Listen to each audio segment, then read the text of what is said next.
Nih, Teh Marni, saya ya, teman-teman Facebook saya jangan suka maluin saya di Facebook, saya menggabar. Ya, amin mah. Nih, Bismillahirrahmanirrahim. Siapa yang itu ntar kena. Majelis Ulama Indonesia Karawang langsung bergerak menyusul viralnya video 3 wanita yang bersumpah dengan menginjak Al-Quran. Tentu saja dengan pembinaan dan bimbingan terhadap ketiga wanita itu seusai menyebarnya video tindakan konyol di media sosial.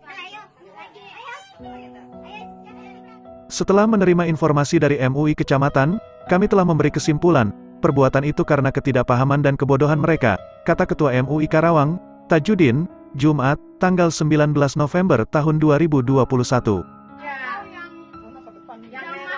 Selain bimbingan, MUI juga mendorong pertobatan agar pelaku sadar akan perbuatannya dan tidak mengulanginya kembali. Setelah menerima informasi dari MUI Kecamatan, kami telah memberi kesimpulan, perbuatan itu karena ketidakpahaman dan kebodohan mereka, kata Ketua MUI Karawang, Tajudin, Jumat, tanggal 19 November tahun 2021.